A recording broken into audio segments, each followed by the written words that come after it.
of regions, parliamentarians from both our countries. In a word, all those who are really involved into practical efforts to develop the multifaceted Russian-Indian cooperation in the field of imports and exports, finances and investment. I assume that at the numerous panel sessions and expert discussions, you addressed a wide range of specific issues of economic cooperation between Russia and India. But most importantly, the forum saw the establishment of new business contacts, launch of negotiations on future commercial deals, and the start of promising mutually beneficial projects. Let me stress, most importantly, when we conceived and proposed this forum, it was initially intended to show what multifaceted opportunities our cooperation can offer, and to make it clear the Russian delegation did not only come in order to discuss energy issues and sign contracts for the supplies of oil and gas. What we want is development of our multifaceted relations with India on various fields. His Excellency Prime Minister stressed on many occasions in our private talks that India has vast and growing opportunities in many fields, but up until now they haven't been used to the extent both parties want to see it. That is exactly the reason why we convened this forum. And speaking frankly, first and foremost, it focuses on the opportunities of the Indian economy, and we want to familiarize our economic operators with these opportunities so that both parties can satisfy the needs of each other. It is essential, since those are solid and multifaceted ties between Russian and Indian businesses that are one of the main pillars of special and privileged strategic partnership of our countries. Indeed, Russia and India are long-time trade partners. Trade volumes are growing at a sustainable pace, and over the past 3 years we saw a record increase of up to 80%. As a result, last year the Russian-Indian trade volume reached $64 billion. At the same time, it's obvious that there are vast opportunities for further increase of bilateral trade and investment. Russia and India have big consumer markets and an impressive economic, technological and resource potential. Once again, I would like to stress that under the leadership of His Excellency Modi, India is conducting an absolutely independent and sovereign policy, and at the same time achieves very good results in the economic field. Today, the Indian economy is one of the fastest growing in the world. Figures speak for themselves. Over a decade, the GDP of the country has almost doubled, and in terms of the purchasing power parity, it increased by 2.5 times. Thanks to the sound economic policy and such landmark initiatives by Prime Minister Modi as Make in India program, India is strengthening its technological sovereignty. The Indian processing and light industry, IT sector, and pharmaceuticals take leading positions in the world. In Russia, we study the Indian experience with interest, and it is used in implementation of our national programs of import substitution and localization of products with high value added. The leadership of two countries, and Prime Minister Modi and I in person, pay particular attention to deepening multifaceted economic ties between Russia and India. Following today's negotiations, we adopted the program for the development of Russian and Indian economic cooperation. This comprehensive document aims at making sure that we can achieve the goal Mr. Modi and I set for ourselves, so that we can increase the trade volume by 2030 to $100 billion. It requires most active efforts of business communities from both countries, aimed at further expanding and diversification of trade volumes and building balanced structure of reciprocal trade. Given the significant trade processes of Russia, the Russian business, our companies are ready to manifold increase the purchase from India of a widest range of goods and services. We are interested in it, dear friends, because it makes our economy more resilient. From their part, Indian entrepreneurs, as was demonstrated by the forum, are equally interested in trading with Russia. They have something to offer, so the synergy is obvious. So it would only be logical that projects contributing to greater supplies of Indian products to Russia receive priority attention in implementation of the new export support program recently adopted by the government of Mr. Modi. From my part, I would like to assure the business circles that all useful initiatives aimed at development of mutual economic exchanges will be further supported by Russian ministries and authorities. No doubt, the key role in creating conditions for a truly free trade between our countries is played by the Intergovernmental Commission. It is important that together in close cooperation we eliminate the Romanian customs and administrative barriers which stay in the way of reciprocal movement of goods, services and capitals. In this regard, a strong impetus, as it seems, could be given by rapid signature of a preferential trade agreement between India and the Eurasian Economic Union. Free trade is unthinkable without a resilient system of bilateral settlements and reliable payment and insurance mechanisms. Tangible advantages are offered by the use of national currencies. It makes it possible to ensure uninterrupted financial transactions regardless of external developments. And obviously, accessibility of transport and logistics communications plays a crucial role. A lot is already being done in this regard. Implementation of the project to create the corridor south-north from Russia and Belarus to the Indian Ocean is ongoing, and infrastructure modernization of the Northern Sea route is being modernized in order to use it for the supplies of Indian goods to the world markets. Obviously, the cooperation of our two countries should not be limited to trade alone. We should move on and enhance our industrial cooperation. Together we should create new cutting-edge products and strengthen technological alliances, first and foremost in such advanced and knowledge-intensive sectors as digitalization, autonomous robotics, pharmaceuticals, including synthesis of efficient pharmaceuticals and production of high-tech medicine equipment. We are ready for broad cooperation with India in the field of artificial intelligence, where our countries have already advanced a lot. Russia is interested in participating in the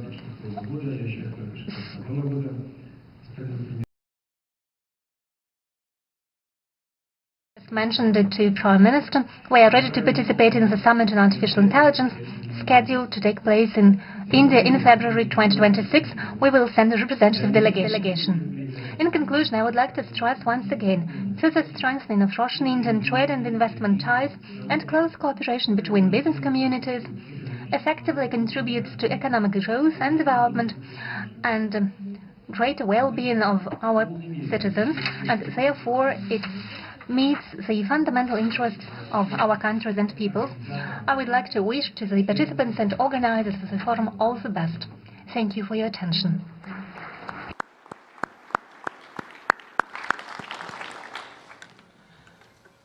Thank you, Excellency, for sharing your vision on the immense potential of bilateral trade.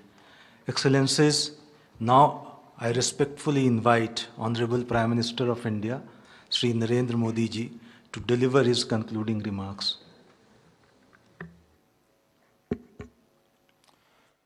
Your Excellency, my friend राष्ट्रपति Putin, Bharat और रूस business के सभी leaders, देवी और सज्जनों, नमस्कार। India Russia business forum, मैं समझता हूँ कि राष्ट्रपति पुतिन का ये बड़ा महत्वपूर्ण इनिशिएटिव रहा कि इतना बड़ा डेलीगेशन लेकर के आज इस कार्यक्रम का हिस्सा बने हैं और आप सबका मैं हृदय से बहुत बहुत स्वागत करता हूं और मेरा भी आप सबके बीच आना एक बहुत प्रसन्नता का अवसर है। इस फोरम से जुड़ने के लिए और अपने बहुमूल्य विचार साझा करने के लिए मैं मेरे मित्र राष्ट्रपति पुतिन का हृदय से बहुत बहुत आभार व्यक्त करता हूं। बिजनेस के लिए सिंप्लीफाइड प्रिडिक्टेबल मैकेनिज्म बनाए जा रहे हैं। भारत और यूरेशियन इकोनॉमिक यूनियन के बीच एफटीए पर चर्चा शुरू हो गई है और साथियों हम अलग अलग विषयों को लेकर के भी, जैसा अभी पीयूष जी ने उल्लेख किया था और जैसा राष्ट्रपति जी ने जो संभावनाओं का वर्णन किया है, उसे देखते हुए हम बहुत कम समय में बहुत बड़े लक्ष्य हासिल कर सकते हैं। बिजनेस हो या डिप्लोमेसी, किसी भी साझेदारी की नींव आपसी विश्वास है। भारत रूस संबंधों की सबसे बड़ी शक्ति यही विश्वास है।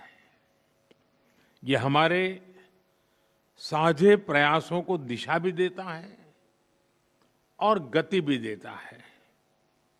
यही वह लॉन्च पैड है जो हमें नए सपनों, नई आकांक्षाओं की उड़ान भरने के लिए प्रेरित करता है। पिछले वर्ष राष्ट्रपति पुतिन और मैंने 2030 तक द्विपक्षीय व्यापार को $100 बिलियन का उस लक्ष्य को पार करने का हमने निर्धार किया था। लेकिन कल से मेरी जो राष्ट्रपति पुतिन से बात हो रही है और जिस प्रकार के पोटेंशियल नजर आ रहे हैं, मुझे नहीं लगता कि हमें 2030 तक इंतजार करना पड़ेगा। ये मैं साफ देख रहा हूं। हम उस लक्ष्य को समय से पहला पूरा करने के संकल्प के साथ आगे बढ़ रहे हैं और मेरा विश्वास बढ़ रहा है। टैरिफ और नॉन टैरिफ बैरियर्स को कम किया जा रहा है, लेकिन साथियों इन प्रयासों की असली शक्ति आप जैसे बिजनेस लीडर्स हैं। आपकी ऊर्जा, आपका इनोवेशन और आपका एम्बिशन, यही हमारे संयुक्त भविष्य को आकार देते हैं। फ्रेंड, पिछले 11 वर्षों में भारत में जिस स्पीड और स्केल के साथ हमने बदलाव किए हैं, वह अभूतपूर्व हैं। रिफॉर्म, परफॉर्म एंड ट्रांसफॉर्म, इस सिद्धांत पर चलते हुए भारत तेजी से विश्व की तीसरी सबसे बड़ी इकोनॉमी बनने की और आगे बढ़ रहा है। और 11 वर्षों की इस रिफॉर्म यात्रा में हम न थके हैं, हम न रुके हैं। हमारे संकल्प पहले से ज्यादा मजबूत हैं और हम लक्ष्य की दिशा में बड़े आत्मविश्वास के साथ बहुत तेज गति से आगे बढ़ रहे हैं। जीएसटी में नेक्स्ट जनरेशन रिफॉर्म और कंप्लायंसेस में कटौती, ऐसे कदम उठाए गए हैं ताकि ईज ऑफ डूइंग बिजनेस को बढ़ावा मिले। डिफेंस और स्पेस को प्राइवेट सेक्टर के लिए खोल दिया गया है। इससे इन सेक्टर्स में नए अवसर बने हैं। अब हम सिविल न्यूक्लियर सेक्टर में भी नई संभावनाओं के द्वार खोलने जा रहे हैं। यह केवल एडमिनिस्ट्रेटिव रिफॉर्म नहीं, बल्कि माइंडसेट रिफॉर्म्स हैं। इन रिफॉर्म्स के पीछे एक ही संकल्प है, विकसित भारत। फ्रेंड्स, कल और आज आपके बीच बहुत ही उपयोगी और सार्थक चर्चाएं हुई हैं। मुझे खुशी है कि भारत और रूस के सहयोग के सभी क्षेत्रों का इस बैठक में प्रतिनिधित्व किया गया है। आप सभी के सुझावों और प्रयासों के लिए मैं आपका हार्दिक अभिनंदन करता हूं। मेरी ओर से हमारे सहयोग को आगे बढ़ाने के लिए कुछ विचार आपके सामने मैं रखता हूं। पहला, लॉजिस्टिक्स और कनेक्टिविटी के क्षेत्र में आज की बैठक में राष्ट्रपति पुतिन और मैंने हमारे कनेक्टिविटी के पूरे पोटेंशियल को रियलाइज करने पर बल दिया है।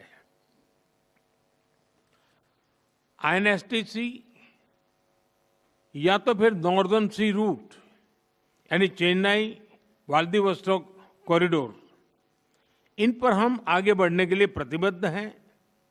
जल्द ही इस दिशा में प्रगति होगी।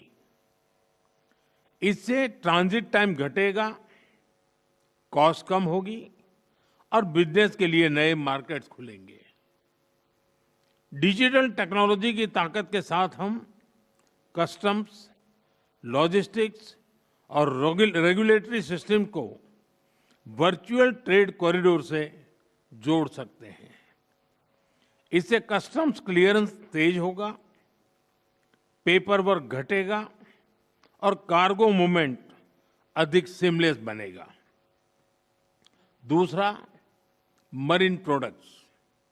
हाल ही में रूस द्वारा भारत से डेयरी और मरीन प्रोडक्ट्स के निर्यात के लिए भारतीय कंपनियों की लिस्ट में विस्तार किया गया है। इससे भारत के एक्सपोर्टर्स के लिए नए अवसर बने हैं। भारत के high quality marine products, value added sea food, processed food, इसकी बड़ी मात्रा में ग्लोबल डिमांड है। हम cold chain logistics, deep sea fishing और फिशिंग हार्बर्स के मॉडर्नाइजेशन में जॉइंट वेंचर और टेक्नोलॉजी पार्टनरशिप बना सकते हैं। इससे रूस की डोमेस्टिक डिमांड भी पूरी होगी और भारतीय उत्पादों को नए मार्केट भी मिलेंगे। तीसरा, automobile sector. Bharat affordable, efficient EVs, two wheelers और सीएनजी मोबिलिटी सॉल्यूशंस में आज ग्लोबल लीडर है।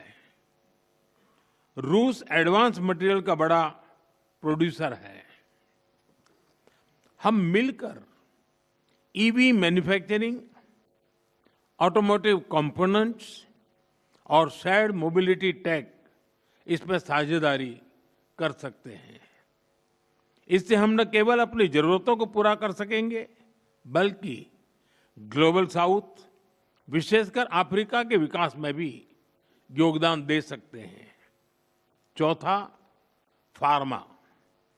भारत आज विश्व भर में किफायती मूल्यों पर उच्चतम क्वालिटी की दवाइयां सप्लाई कर रहा है। इसलिए भारत को फार्मेसी ऑफ द वर्ल्ड भी कहा जाता है। हम दोनों मिलकर joint vaccine development, cancer therapies, radio pharmaceuticals और एपीआई सप्लाई चेन में सहयोग कर सकते हैं। इससे हेल्थ केयर सिक्योरिटी भी बढ़ेगी और नई इंडस्ट्रीज भी विकसित होगी। पांचवा, टेक्सटाइल। भारत के पास नेचुरल फाइबर से लेकर टेक्निकल टेक्सटाइल तक विशाल क्षमता है। डिजाइन, हैंडीक्राफ्ट्स और कारपेट्स में हमारी वैश्विक पहचान है।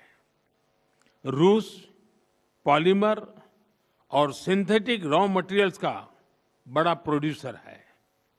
हम साथ मिलकर रेजिलिएंट टेक्सटाइल वैल्यू चेन बना सकते हैं। इसी तरह फर्टिलाइजर, सिरेमिक्स, सीमेंट मैन्युफैक्चरिंग और इलेक्ट्रॉनिक जैसे क्षेत्रों में भी सहयोग की कई संभावनाएं हैं।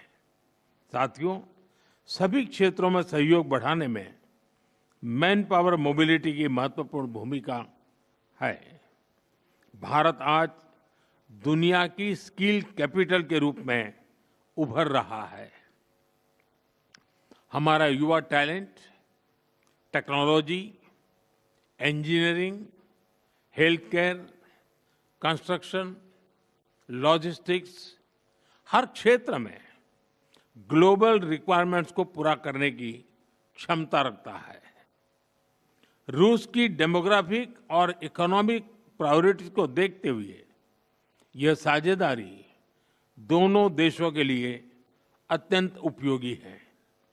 जब हम भारत के टैलेंट को रूसी भाषा और सॉफ्ट स्किल में ट्रेनिंग देंगे तो हम मिलकर एक ऐसी रशिया रेडी वर्कफोर्स तैयार कर सकते हैं जो दोनों देशों की शेयर्ड प्रॉस्पेरिटी को गति देगी।